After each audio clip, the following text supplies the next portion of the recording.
lead opposition to the bill, and he joins me from the Capitol. Congressman, good to see you. Are you voting yes on anything these days? Here's my question. Was there not enough good in the bill that you could have at least held your nose and voted yes on it? Well, first of all, the private sector does very well without us most of the time. So before we do something to, quote, rein in the private sector, let's make sure we do no harm. And this bill, as you can imagine, what we see wrong with it in a non-bipartisan bill, there are no Republicans in the House or the Senate today, so no one can, including CNN, can proclaim that it's bipartisan until after they get a Republican. They haven't really done it. Whether there's a $50 billion bailout package or not, Main Street Americans want to know why one group is too big to fail and the rest of us, if we screw up, bankruptcy is where we end up. The fear of failure is a good thing in an economy. It causes people to be more cautious, it causes them to invest wisely, and it causes them to work harder. That's what the rest of us have to deal with. I don't want anything in Wall Street that either makes them, quote, government stepchildren that can't fail, or in fact causes them to fail artificially. Well, wait a minute. Congressman Issa, Chuck Grassley has voted yes on some new rules to govern derivatives. That's a step in the bipartisan direction, isn't it?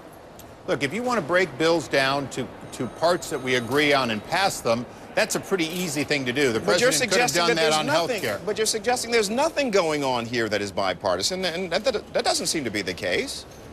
Look, it's very clear that your bill that has some things you like is exactly how we got in trouble. Appropriations for decades basically bought votes by putting something in somebody's home district. And the American people understand that 40% of our budget is now borrowed because, in fact, we put something in there for every vote. We just didn't care about the fact that we didn't balance the budget. We weren't fiscally conservative.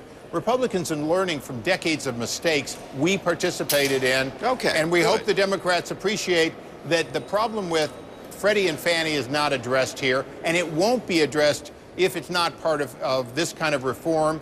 And ultimately, the House and the Senate voted on a bipartisan basis to have a commission to study the causes of this. That commission is still out. So what's the hurry to do that? Well, in fact, Freddie and Fannie are not included in this. Well, you start with the big financial firms. You start with trying to reform a system so that you don't get an AIG again. You don't get a Citigroup again, and then you do it.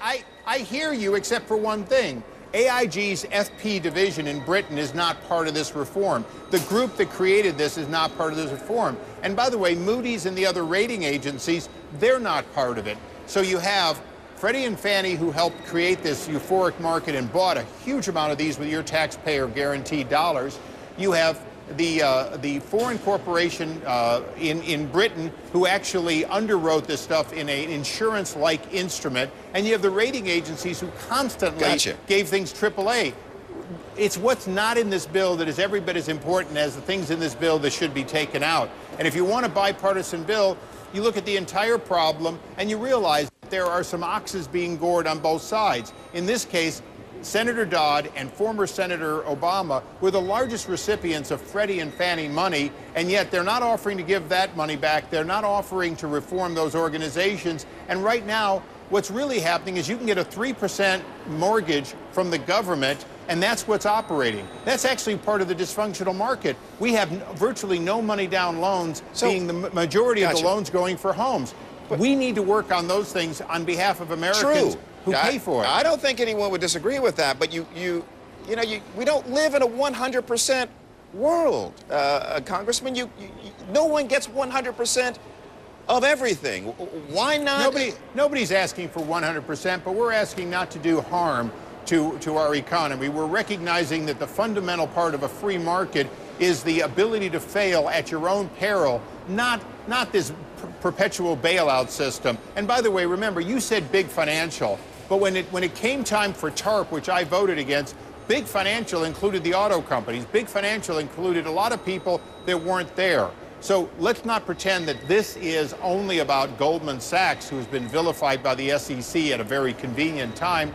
This is, in fact, a very important bill. We need to get it right.